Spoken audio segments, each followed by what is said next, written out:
Hi, I'm Dr. Andrew Neville, and I want to talk to you about some common complaints that my female patients with adrenal fatigue have, having to do with the ovaries, right, on ovarian hormones. PCOS is one of the big ones, polycystic ovarian syndrome.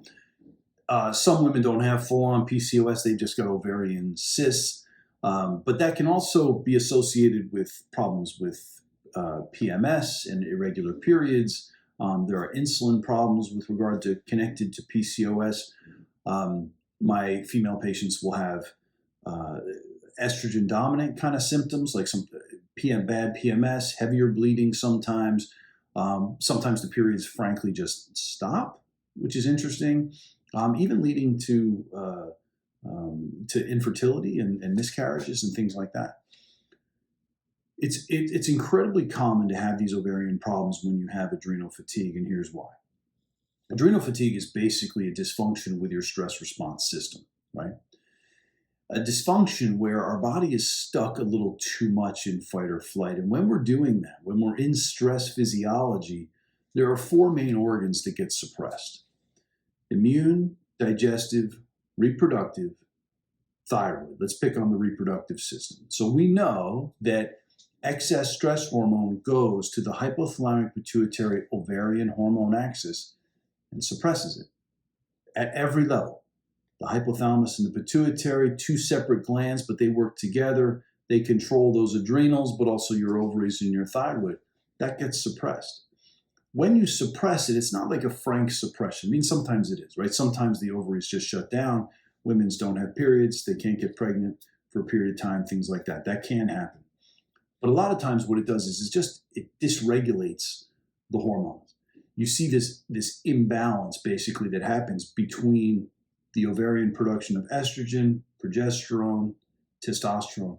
And when that happens, you can see all those various symptoms, right? All those various conditions, right?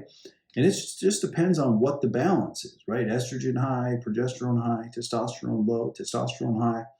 You know, PCOS has a unique kind of picture that way. PMS is, and heavier bleeding has a different bit of a picture, fibroids, menopausal symptoms. So it varies a little bit as to what kind of condition, right, we can diagnose you with. But quite commonly, the underlying cause is still this same adrenal fatigue, right, or a body stuck in stress physiology, right? So one of the key things we have to do is pay attention to some of those underlying causes, right? PCOS is associated with all kinds of things, and problematic periods and weight, and you can see hair growth because of the testosterone issues. You can see insulin issues associated with PCOS.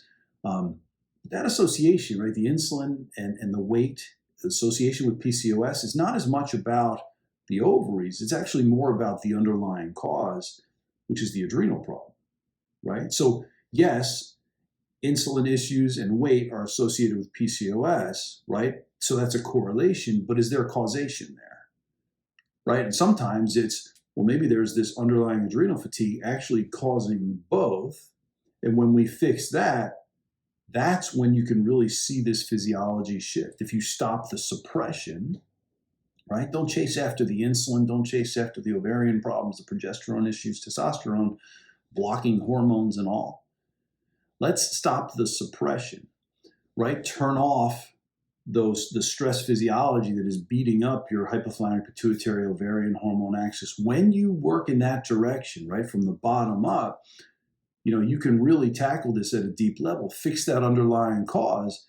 And that's when we see these symptoms of PCOS or just ovarian cysts or PMS, heavier bleeding. I've had women where their periods had stopped and then they finally start to come back, right? I have women that have not been able to get pregnant. We shift this physiology and now they can get pregnant, right? All that can happen, especially when we treat this underlying cause. It's okay to chase after some symptoms here and there, but if you also have signs and symptoms that are associated with adrenal fatigue, you absolutely want to target that as well. Good luck.